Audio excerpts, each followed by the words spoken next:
Captain Jake Morrison stood on the bridge of the USS Vigilant, looking out at the stars through the large viewing window. The ship moved quietly through space, its engines humming softly. Jake had been a captain for 10 years, and he loved his job. The Vigilant was a science ship, built to explore new worlds and make friends with alien races. "Captain, we're getting a signal," said Lieutenant Commander Lisa Hayes from her station. She was the ship's science officer, a smart woman who knew more about alien technology than most people in the galaxy. "It's coming from the research station on Kepler 442b. Jake turned around. "Put it on the main screen." The image that appeared made everyone on the bridge go quiet. Dr. Amy Sullivan's face filled the screen, but she looked scared. Behind her, Jake could see smoke and broken equipment. "This is Dr. Sullivan at Research Station Alpha. We're under attack. The Zephyrians came without warning. They've taken most of my team prisoner." The signal cut out, leaving the bridge in silence. Commander Ben Carter, the ship's security chief, stepped forward. "Captain, we need to help them." Jake nodded. "Set course for Kepler 442b, maximum speed." As the ship changed direction, Jake thought about the situation. The Zephyrians were trouble. They came from a military empire that didn't like the Federation. Most alien races in the galaxy belonged to the Federation, which was supposed to keep peace between different species. The Federation had rules about how to solve problems without fighting. Humans had joined the Federation 200 years ago. Since then, they had worked hard to show they were peaceful people who loved science and exploration. Human ships like the Vigilant carried only basic weapons for protection against space pirates. The Federation liked this about humans. They thought humans had learned to solve problems with words instead of violence. "How long until we reach the station?" Jake asked. 6 hours, Captain," replied Navigator Helen Parker. Jake walked to his chair and sat down. He pressed a button to call Admiral Peter Ross at Federation Command. The Admiral's face appeared on a small screen next to Jake's chair. "Admiral, we've received a distress call from Research Station Alpha. The Zephyrians have attacked and taken hostages." Admiral Ross looked worried. "How many hostages?" "At least 20 scientists, sir. Dr. Sullivan's team was studying some old alien ruins." The Admiral shook his head. "This is bad timing, Jake. The Federation Council is meeting right now about the Zephyrian problem. They've been taking over planets near our border." "What are your orders, sir?" "Try to talk to them. See if you can work out a deal. Whatever you do, don't start a fight. The Council doesn't want a war." The screen went dark. Jake looked around the bridge. His crew was good at their jobs, but they were scientists and explorers, not soldiers. The Vigilant had some small weapons, but nothing that could fight a real military ship. "Sir," said Technical Specialist Danny Brooks from his station, "I'm reading 3 Zephyrian warships around the planet. They're big ones." Jake felt his stomach drop. 3 warships against 1 science ship. This wasn't going to be easy. 6 hours later, the Vigilant arrived at Kepler 442b. The planet was beautiful, with blue oceans and green continents. The research station sat on a small island, its white buildings visible from space. Around the planet, 3 dark Zephyrian ships waited like hungry wolves. "Captain Morrison," a rough voice came over the radio. "This is War Commander Thektal of the Zephyrian Empire. You will not interfere with our operation." Jake took a deep breath. "War Commander, I'm here to talk. We can work out a deal that helps everyone." Thektal laughed, but it wasn't a happy sound. "You humans are weak. You think words can solve everything.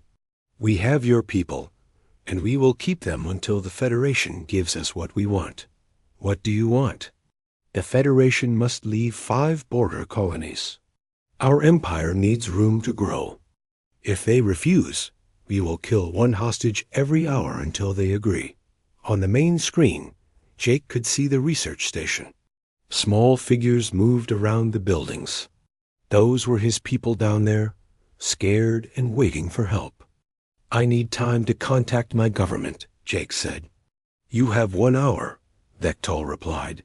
"Then we start killing." Jake called Admiral Ross again. This time, the Admiral looked even more worried. "Jake, the Council is arguing about what to do. The Altarians don't want to fight. They think violence is wrong. Most of the other races agree with them. Sir, these people will die if we don't act." "I know, but my hands are tied. The Council won't approve military action. They want to try more talking." Jake felt anger rising in his chest. "Admiral, talking isn't going to save these people. Just do your best, Jake. That's all any of us can do." The screen went dark again. Jake stood up and walked to the viewing window. Down on the planet, 20 innocent people waited for help that wasn't coming. The Federation's peaceful ways were going to get them killed. Commander Carter stepped up. Beside him, "Captain, what are we going to do?" Jake looked at his security chief. Carter was a good man, loyal and brave. All of his crew were good people. They had signed up to explore the stars and make the galaxy a better place. But now they were facing something their training hadn't prepared them for. "I don't know, Ben. I really don't know." As Jake watched, one of the Zephyrian ships moved closer to the planet. Soon they would start killing hostages. The Federation's rules said he should keep talking and avoid violence. But those rules were written by people who had never watched friends die while politicians argued in comfortable meeting rooms. For the first time in his career, Captain Jake Morrison began to wonder if being peaceful was always the right choice. The hour passed too quickly. Jake Morrison stood on the bridge, watching the main screen as War Commander Vectal appeared again. The alien's face looked like a cross between a lizard and a shark, with small black eyes that showed no mercy. "Time is up, human," Vectal said. "Your Federation has not answered our demands. Now you will see what happens when you ignore the Zephyrian Empire." The screen changed to show the inside of the research station. Dr. Amy Sullivan stood in the middle of a room, her hands tied behind her back. 3 Zephyrian soldiers surrounded her, their weapons pointed at her head. "No, wait," Jake shouted. "We can still talk about this." Vectal smiled, showing sharp teeth. "Talking time is over." One of the soldiers pulled the trigger. Dr. Sullivan fell to the floor and didn't move. The other hostages screamed in the background. Jake felt something break inside his chest. Amy Sullivan had 3 children back on Earth. She studied old alien ruins because she wanted to understand how different species lived together in peace. Now she was dead because politicians were afraid to fight. "You monster," Jake whispered. "1 down, 19 to go," Vectal said. "Next hour, another dies. Tell your Federation they have 4 hours to give us those colonies." The screen went black. The bridge was completely quiet, except for the soft hum of the engines. "Commander," Ben Carter spoke first. "Captain, we can't let this continue." Jake looked around at his crew. Lisa Hayes was staring at her station, her hands shaking. Danny Brooks was typing rapidly on his computer, his face red with anger. Even quiet Helen Parker looked ready to fight. "What can we do?" Jake asked. "We're 1 science ship against 3 warships." Danny looked up from his station. "Sir, I've been checking our computer files. There are some old databases I never looked at before.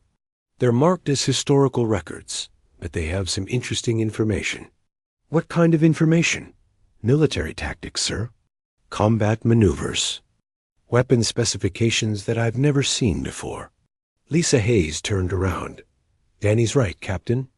I've been looking at our ship's technical manuals. There are systems mentioned here that aren't supposed to exist on exploration vessels." Jake frowned. "What do you mean?" "Hidden weapon systems, sir. armor plating that can extend from inside the hull. Our engines are much more powerful than the specifications say they should be. Technical Specialist Brooks nodded. Captain, I think our ship can do a lot more than we thought it could. Jake felt confused. But why would we have military systems on a science ship? Maybe, said Carter slowly, because we're not really just a science ship. Before Jake could ask what that meant, his communication panel beeped. 2 more human ships. We're calling him. Captain Steve Johnson of the USS Defiant and Captain Michelle Davis of the USS Ranger had heard the distress call and were coming to help. Jake, Steve Johnson's voice came over the radio. We saw the broadcast. Are you thinking what I'm thinking? I don't know what you're thinking, Steve. I'm thinking it's time to stop pretending. Captain Davis joined the conversation. My crew has been looking through some old files, too. Turns out we have capabilities we never knew about. Jake was getting more confused. What are you two talking about? Check your personal files, Jake, Johnson said. The ones marked with your command, code, and the date you became captain. I think you'll find some interesting reading. Jake typed his command code into his personal computer. Files appeared that he had never seen before. As he read them, his eyes got wider and wider. The files contained military records. Real military records. They showed that every human ship in the fleet had hidden weapons and armor. They contained training manuals for combat operations that Jake had never learned in the academy. Most surprising of all, they showed that there were entire fleets of human warships that officially didn't exist. This can't be real, Jake said. It's real, sir, said Danny Brooks. I'm accessing the ship's AI now. It's been hiding subroutines that control military systems. The ship's computer voice suddenly changed. Instead of the calm, friendly tone Jake was used to, it now sounded crisp and efficient. Captain Morrison, this is Military AI Protocol 7.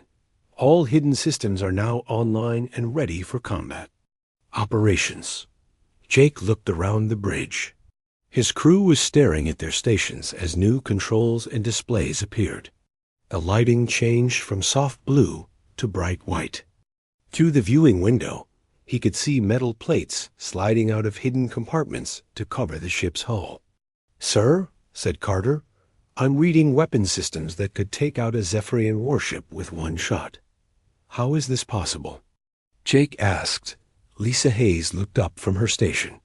Captain, I think humans have been lying to the galaxy for a very long time. On Jake's personal screen, more files opened. They showed the truth about humanity's place in the Federation. For 200 years, humans had pretended to be peaceful explorers while secretly building the most powerful military force in the unseen galaxy. Every human diplomat, scientist, and trader had been gathering information about alien species. Every human ship contained hidden weapons that could destroy entire fleets. The Federation thought humans were weak. They were wrong. Captain, said the ship's AI, you have authorization to use any means necessary to rescue the hostages. Military Command is sending additional ships to support your operation. Military Command? Jake asked. The true human government. Sir, the one the aliens don't know about. On his screen, Jake could see 3 new ships approaching. They didn't look like any human vessels he had ever seen. They were dark and angular, built for war instead of exploration. The Federation databases said these ships didn't exist. Steve Johnson's voice came over the radio again. Jake, it's time to show these aliens what humans are really capable of. Are you ready to stop being nice? Jake looked at the planet below, where innocent people were being murdered because the Federation was too afraid to fight. He thought about Dr. Sullivan and her 3 children. He thought about all the years humans had smiled and been polite while gathering intelligence on every alien race in the galaxy. Yes, Jake said. I think I'm ready. The USS Vigilant, along with the Defiant and the Ranger, began moving toward the Zephyrian ships. For the first time in 2 centuries, human vessels approached an enemy with their true capabilities revealed. War Commander Vectol was about to learn that attacking humans was the biggest mistake he would ever make. The battle began when the USS Vigilant fired its first shot. A beam of pure energy shot out from the ship's front, hitting the nearest Zephyrian warship. The alien vessel's shields collapsed instantly, and a huge hole appeared in its side. War Commander Vectol's voice crackled over the radio. Impossible. Human ships don't have weapons like that. We have a lot of things you don't know about, Jake Morrison replied. The 3 human ships moved like dancers in space, dodging the Zephyrian return. Fire with grace and speed that surprised everyone watching. The USS Defiant spun around one enemy ship and fired a weapon that made the alien vessel split in half. The USS Ranger launched small missiles that seemed to think for themselves, chasing Zephyrian fighters through space until they caught them. On the bridge of the Vigilant, Danny Brooks was working at his station with skills he didn't know he had. His fingers moved over controls that had appeared from nowhere, targeting enemy ships with computer systems that were far more advanced than anything the Federation had ever seen. How do I know how to do this? Danny asked. Training programs. Downloaded while you slept, the ship's AI replied. All human crew members receive combat instruction through subliminal learning. You've been a warrior your whole life without knowing it. Lisa Hayes was scanning the planet's surface. Captain, I'm reading the location of all hostages. They're being held in the main research building. Can we beam them out? Negative, sir. The Zephyrians have shield generators around the building. We'll need to go down there and get them. Jake nodded. Ben, prepare a rescue team. Commander Carter was already moving toward the door. Sir, I've got Marines waiting in the shovel bay. They're armed with weapons I've never seen before, but somehow I know exactly how to use them. As Carter left the bridge, Jake watched the space battle continue. The Zephyrian ships were trying to escape, but the human vessels were too fast. It wasn't even close to being a fair fight. On the main screen, Vectol appeared again. His lizard face looked confused and angry. What are you? The Federation said humans were peaceful. The Federation believes what we wanted them to believe. Jake said dot down on the planet. Carter's shuttle landed near the research station. The rescue team moved out quickly, led by Marine Captain Tony Martinez and Sergeant Lara Phillips. They wore black armor that seemed to bend light around it, making them hard to see. The Zephyrian guards at the research station never saw them coming. The human Marines moved through the building like shadows, using weapons that fired no sound, but dropped enemies instantly. In less than 10 minutes, all the hostages were free, and the Zephyrian soldiers were unconscious. This is incredible, said one of the rescued scientists. How did you do that so fast? Training, Sergeant Phillips replied simply. Back in space, more human ships were arriving. These weren't exploration vessels pretending to be peaceful. These were real warships, dark and dangerous, with weapons that could destroy planets. They came from hidden bases that the Federation had never discovered. Leading the new fleet was Colonel Gary Nelson, aboard a ship called the Retribution. Unlike the exploration captains, Nelson wore a military uniform that looked like it came from humanity's warlike past. His ship was 3 times larger than any Federation vessel and carried enough firepower to level a city. Captain Morrison. Nelson's voice came over the radio. This is military command. We're taking control of this operation. Who are you people? Jake asked. We're who humans really are, Nelson replied. For 200 years, we've been pretending to be something. We're not. We've smiled and been friendly while building the largest military force in galactic history. Every human diplomat has been a spy. Every human scientist has been gathering intelligence. Every human trader has been mapping alien defenses. On Jake's screen, files continued to open, showing the true scope of humanity's deception. There were military bases hidden inside asteroids. There were entire fleets of warships disguised as cargo ships. There were human agents working inside every alien government in the Federation. But why? Jake asked. Because we learned something 200 years ago when we first met alien races, Nelson explained. The galaxy is dangerous. Every species eventually faces a choice: become strong enough to protect yourself, or become someone else's slave. We chose to become strong. The last Zephyrian ship tried to run away, but human fighters caught it before it could escape. The alien crew surrendered, their voices shaking with fear. War Commander Thektal's final message went out across the galaxy before his ship was captured. Warning to all species: the humans have been lying. They are not peaceful. They have weapons beyond anything we've seen. They've been watching us, studying us, preparing to conquer us.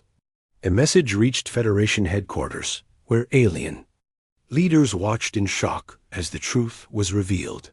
Admiral Peter Ross, who many thought was just another peaceful human diplomat, smiled as he removed a mask he had been wearing for decades. "Attention, Federation Council," Ross said to the aliens. Around the table. "My name is Admiral Ross of the Terra Defense Force. For 2 centuries, humanity has been gathering information about every species in this galaxy. We know your weaknesses, your military capabilities, and your government secrets. We've been preparing for the day when our peaceful act would no longer be necessary." The alien leaders sat in stunned silence. "That day has come," Ross continued. "The Zephyrian attack was just an excuse. We've been waiting for someone to give us a reason to stop pretending." Back on the Vigilant, Jake Morrison looked at his crew with new understanding. Lisa Hayes was reading intelligence reports about alien technology that she had been collecting for years without realizing it. Danny Brooks was communicating with human spy networks that existed on every Federation world. Even quiet Helen Parker was plotting courses to secret human military bases. "Sir," Carter's voice came from the planet, "all hostages are safe. The Zephyrian ground forces have surrendered. Good work, Ben. Bring everyone home." As the rescue shuttles returned to the ships, Jake thought about what had happened. In just a few hours, everything had changed. The peaceful humans that the galaxy knew were gone, replaced by the warriors they had always been underneath. "Captain," the ship's AI said, "you have new orders from military command." "What are they?" "Proceed to Federation headquarters. It's time to establish a new galactic order." Jake looked out at the stars, where human warships were gathering from across the galaxy. The age of pretending was over.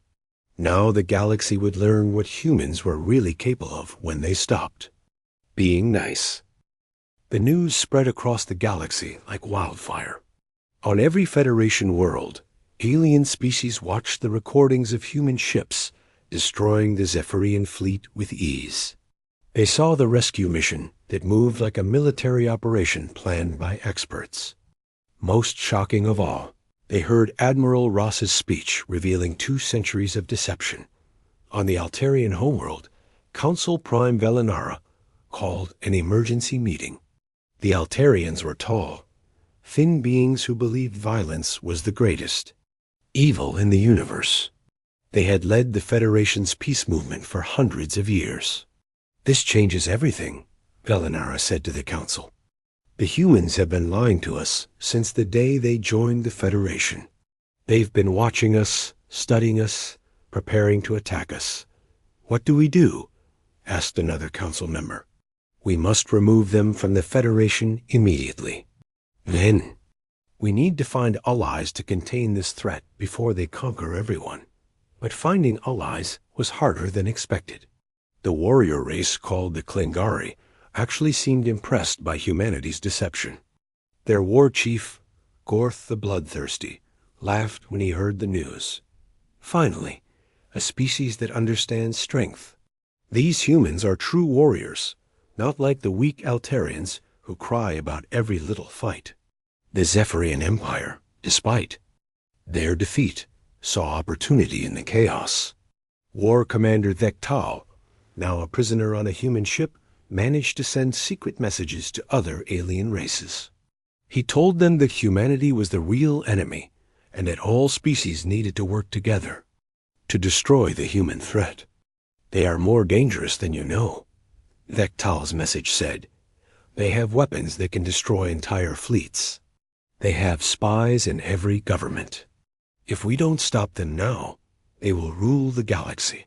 Some alien races listened. The crystalline collective, beings made of living rock who communicated through vibrations, agreed that humans were too dangerous to live. The void nomads, mysterious creatures that lived in the empty spaces between stars, also joined the growing alliance against humanity. Meanwhile, on Earth, President Rachel Turner stood before cameras in the capital city. She was a small woman, with gray hair, but her voice carried the strength of her entire species. My fellow humans, and to the aliens listening across the galaxy, she began. For 200 years, we have lived a lie. We pretended to be peaceful explorers while secretly preparing for war. Today, that pretense ends. She paused, looking directly into the camera. We did this because we had to. When we first met alien races, we learned that the galaxy is a dangerous place. We saw species enslaved, conquered, and destroyed by stronger neighbors. We decided that humanity would never be weak enough to suffer that fate. Behind her, the flags of the Terra Defense Force hung on the wall. These were flags that most humans had never seen before, symbols of the secret military that had protected Earth for 2 centuries. General Mark Campbell, commander of the Terra Defense Force, will now explain our position. General Campbell stepped forward. He was a big man with scars on his face, and the look of someone who had seen many battles. His uniform was black with silver stars, nothing like the blue exploration uniforms that most people knew. Citizens of the galaxy, Campbell said, humanity offers you a choice. Join us in building a new galactic order based on strength and honest dealing, or face the consequences of opposing us. We will no longer pretend to be weak. We will no longer smile while others threaten our people. The broadcast ended, but the message was clear. The friendly humans that the galaxy had known were gone forever. On the USS Vigilant, now officially designated as a military vessel, Jake Morrison received his promotion to Admiral. His new uniform was black like Campbell's, with symbols that showed his rank in the Terra Defense Force.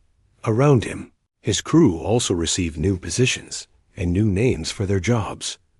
Lisa Hayes became Intelligence Commander, in charge of collecting information about alien military capabilities. Danny Brooks was promoted to Technical Operations Director, responsible for the advanced weapon systems that were appearing on human ships. Ben Carter took command of his own vessel, the USS Retribution, leading assault operations against enemy targets. Admiral Morrison, came a message from General Campbell. Your orders are to proceed to the Nexus system. Several alien fleets are gathering there to plan attacks against human colonies. You will remind them why that's a bad idea. Jake looked at his new crew.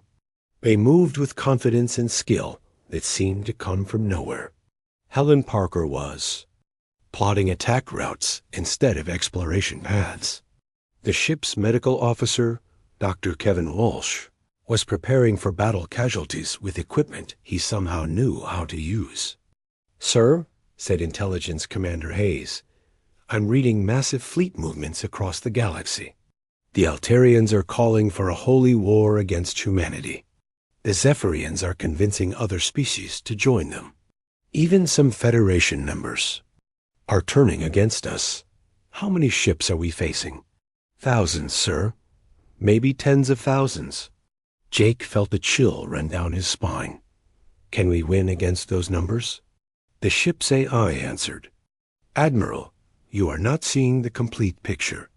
Please check your classified files regarding the Terra Defense Force's true size."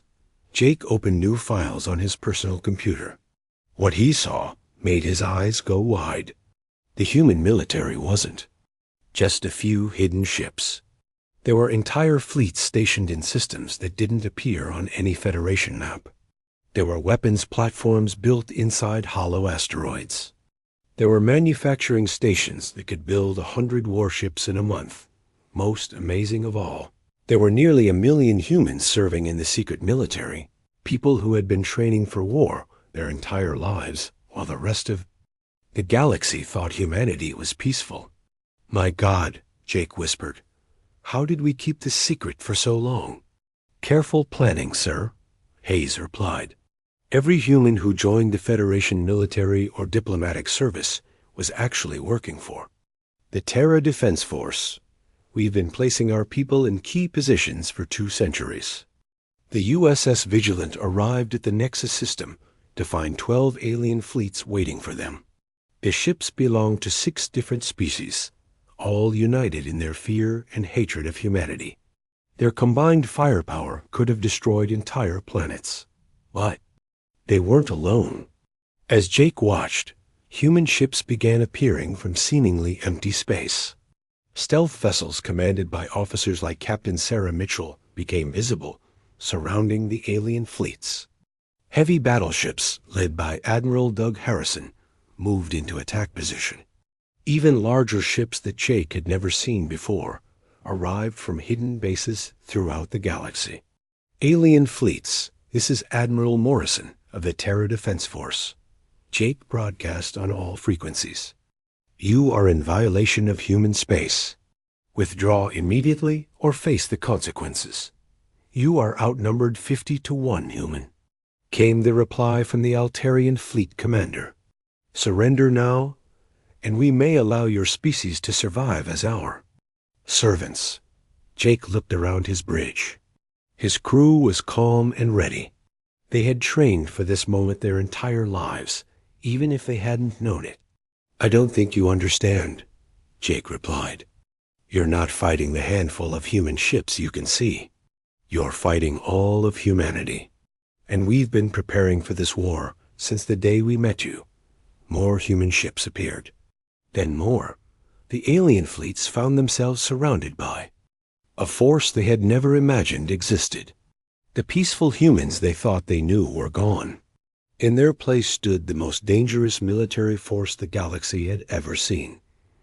The war for galactic control was about to begin, and humanity was ready. The final battle happened at the Nexus Station, the massive space station that served as the Federation's capital. Ships from dozens of alien races gathered there, ready to make their last stand against humanity. The station itself was enormous, big enough to hold 1 million beings, with weapons platforms that could defend against entire fleets. Admiral Jake Morrison stood on the bridge of his new flagship, the USS Dominion. The ship was 5 times larger, and the Vigilant and carried weapons that could crack planets. Around him, his crew worked with the calm efficiency of people who had trained for this moment their entire lives. "Sir," reported Intelligence Commander Hayes, "I count 800 alien ships around the station. They have the Altarian Peace Fleet, what's left of the Zephyrian Empire, the Crystalline Collective, and about 20 other species. And our forces? 2,000 human ships, sir, plus the orbital platforms we've been building in secret for the past 50 years. Jake nodded. The numbers favored humanity, but this battle wasn't really about numbers. It was about showing the galaxy what happened when someone threatened human people. "General," Campbell's voice came over the communication system. "All units, this is command. Begin final approach. Remember, we're not just fighting for victory.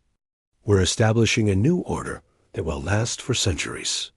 The human fleet moved forward like a dark cloud. At the front were the assault ships commanded by officers like Captain Rick Taylor and Captain Janet Clark. These vessels carried weapons that bent space and time. making them almost impossible to defend against. Behind them came the heavy cruisers, with their massive guns. Admiral Harrison's ship, the Thunderbolt, led this group. Its main weapon could punch through any shield the aliens had ever built. "Attention, human fleet," came a broadcast from the Nexus station. "This is Council Prime, Velinara of the Altarian Federation. We demand you withdraw immediately. The Federation will not surrender to terrorists and warmongers." Jake opened a channel to reply. "Council Prime, we're not terrorists. We're the new reality. Your Federation was built on the idea that everyone could talk their way out of problems. Today you learn that some problems require stronger solutions."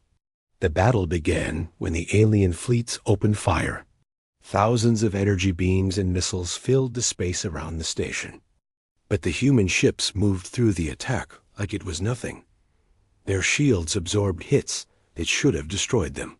Their armor turned away weapons that could melt steel. Marine Captain Tony Martinez led the boarding operations against the station. His troops wore armor that made them look like metal demons, carrying weapons that could cut through any material. Sergeant Laura Phillips and her squad moved through the station's corridors like they had studied the layout for years. "How do they know where everything is?" asked a captured Altarian guard. "We built half of this station," Phillips replied.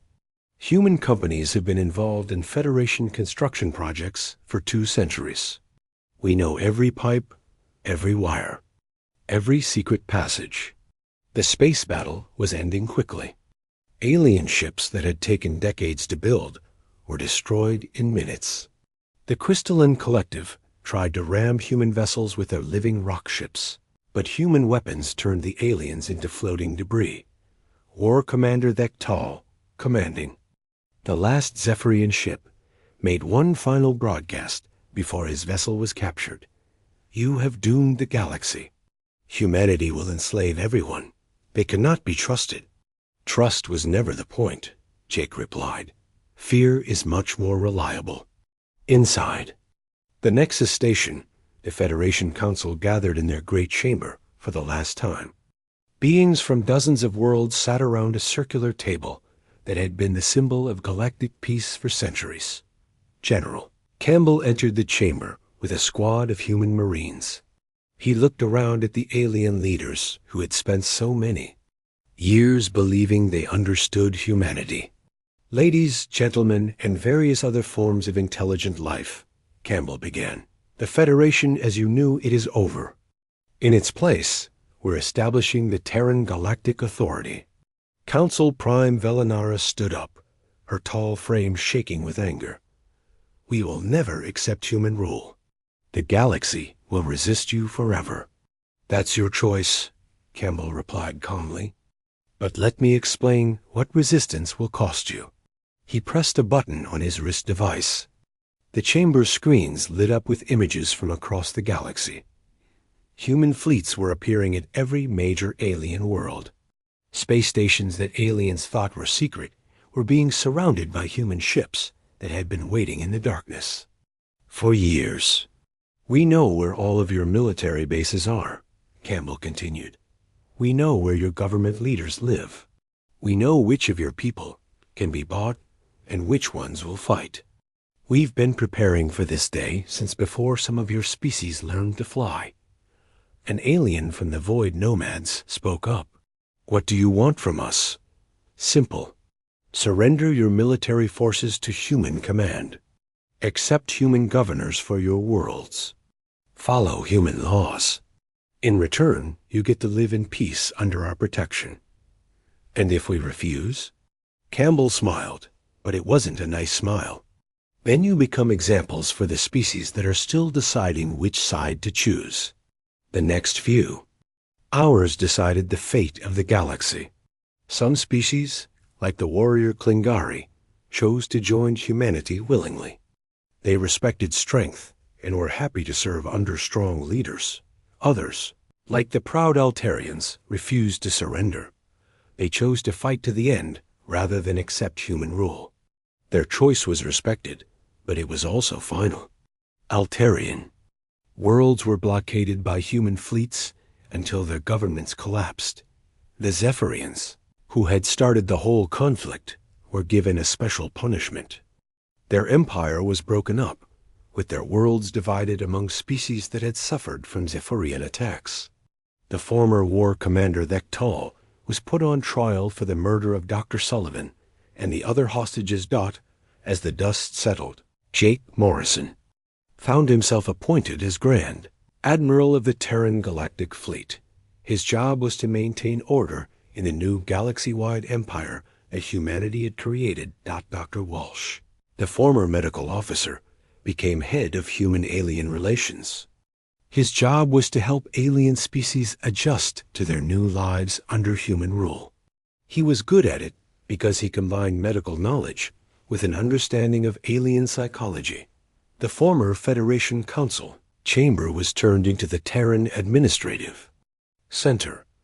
Human governors like Patricia Kim and Robert Stevens took charge of different galactic sectors, each one backed by fleets that could destroy any world that caused trouble.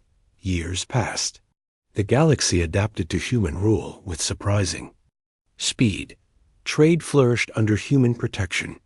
Pirates and raiders disappeared when human patrol ships started hunting them. Wars between alien species stopped when humanity made it clear that fighting without permission was forbidden. Children of all species learned human history in schools across the galaxy. They studied the Great Deception that had lasted 2 centuries. They learned that humanity's greatest strength wasn't their technology or their weapons, but their ability to plan for the future while keeping their enemies in the dark. The lesson was simple. Never judge a species by what they show you. Always assume they're hiding something important. On Earth, in the Terra Defense Force headquarters, General Campbell looked at reports from across the galaxy. Crime was down. Trade was up.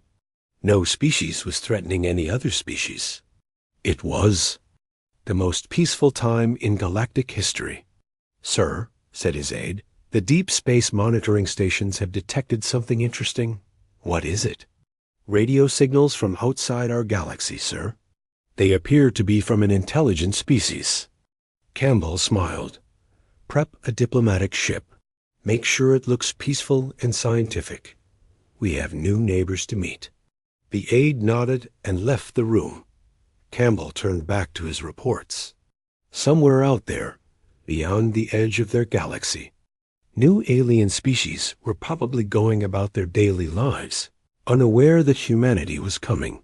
They would learn, as every species in this galaxy had learned, that making friends with humans was much safer than making enemies with them.